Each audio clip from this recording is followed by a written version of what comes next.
بلکہ باقاعدہ وہاں پہ خبریں چل رہی ہیں انڈیا کے اندر کہ عمران خان صاحب کے لیے یہ بڑا پریشانی کا باعث ہے ان کی فیملی کے لیے کہ ان کو کہاں دفن کیا جائے، لاہور میں دفن کیا جائے یا پھر اسلام آباد میں دفن کیا جائے. عجیب لوگ ہیں ویسے. اب دیکھ لیں عمران خان صاحب کے اوپر اتنا زیادہ پریشانی جو ہے وہ پاکستان کے اندر نہیں جتنی پریشانی انڈیا کے اندر ہے. تو وہ جو کہا جاتا تھا کہ اس کے پیچھے انڈین لابی ہے، یا یہ کہا جاتا تھا کہ یہ خبریں جو ہیں وہ انڈین لابی سے ریلیز ہوتی ہیں اور سوشل میڈیا نیٹ ورک جو عمران خان صاحب کو سپورٹ کر رہا ہے وہ انڈینس کا ہے، تو یہ بات ثابت ہو گئی کہ کتنی زیادہ پریشانی انڈیا کے اندر عمران خان صاحب کے لیے ہے. جبکہ یہ وہی عمران خان ہے جب یہ اقتدار میں تھے تو مودی صاحب اور ان کی پارٹی ان کے بارے میں کیا کیا نہیں کہتی تھی. تو اس سے میرا خیال ہے پاکستانیوں کی آنکھیں کھل جانی چاہیے کہ جو کچھ پاکستان کے اندر ہو رہا ہے اس کے ڈانڈے بالآخر انڈیا کے اندر سے ہی ملیں گے آپ کو، جو ظاہر ہے پاکستانیوں کے لیے پریشانی کا باعث ہونا چاہیے.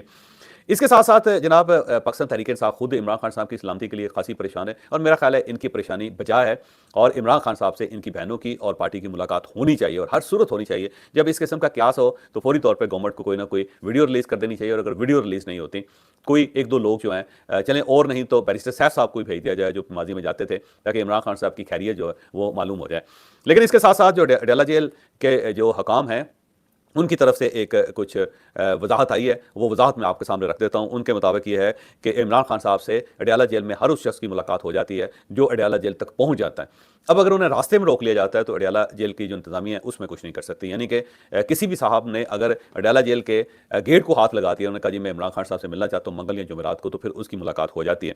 ساتھ یہ بھی بتایا گیا کہ وہ انتہائی صحت مند ہیں، مکمل طور پہ صحت مند ہیں اور محفوظ ہیں، اور بشا بی بی سے ہر ہفتے ان کی ملاقات ہوتی ہے، اور اس ہفتے بھی ان کی ملاقات ہوئی. ساتھ ہی جیل حکام نے یہ بھی بتایا کہ عمران خان صاحب کے پاس 6 کمرے ہیں جس کے اندر وہ رہائش پذیر ہیں. ان کو ٹی وی کی سہولت حاصل ہے، ان کو اخبار کی سہولت حاصل ہے، بلکہ جو باہر خبریں ہیں اس خبروں سے زیادہ عمران خان صاحب کو جیل کے اندر خبریں مل جاتی ہیں.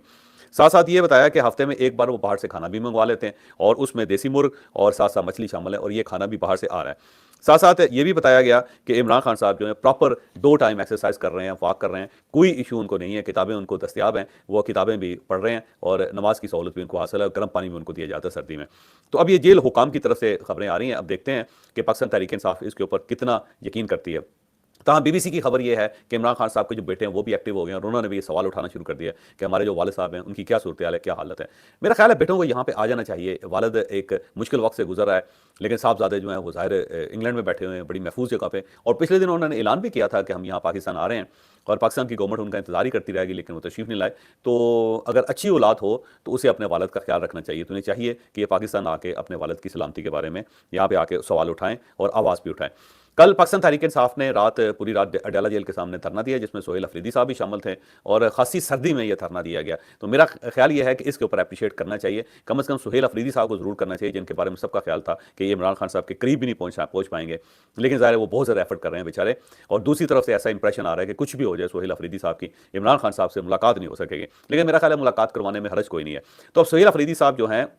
وہ عمران خان صاحب کی بہنوں کے ساتھ ساری رات اڈیالہ جیل کے سامنے بیٹھے رہے، اور صبح اٹھ کے یہ اسلام آباد ہائی کورٹ پہنچ گئے، اور ان کے ساتھ ان کی ہمشیرائیں یعنی عمران خان صاحب کی وہ بھی شامل تھیں. پھر ان کی گاڑی اندر گئی، اور یہ بڑی دیر تک جو چیف جسٹس آف اسلام آباد ہائی کورٹ ہے سرفراز ٹوگر صاحب، ان کے سیکرٹری کے دفتر میں بیٹھے رہے، لیکن چیف جسٹس صاحب نے ان سے ملاقات سے معذرت کر لی. جس کے بعد یہ واپس آ گئے، اور انہوں نے یہ فیصلہ کیا کہ آج سینٹ کا اور قومی اسمبلی کا اجلاس چلنے نہیں دیا جائے گا. وہاں پہ شور شرابہ پاکستان تحریک انصاف نے کیا، لیکن اس کا کوئی خاص فائدہ نہیں ہوا. اب میری اطلاع یہ ہے کہ اگلے منگل کو یہ پاکستان تحریک انصاف ایک زبردست قسم کا دھرنا جیل کے سامنے دے گی، اور پہلے سے زیادہ لوگوں کو لے کے آئیں گے. تو اگر منگل کو ملاقات نہیں ہوتی تو یہ بحران جو ہے یہ مزید آگے بڑھتا چلا جائے گا. میرا خیال یہ ہے کہ اس کو سمیٹنا ضروری ہے، بجائے اس کے کہ ہم انڈیا کے اندر اور پوری دنیا کے اندر خبریں بنواتے رہیں، جس کا ظاہر ہے پاکستان کو کوئی خاص فائدہ نہیں ہوگا.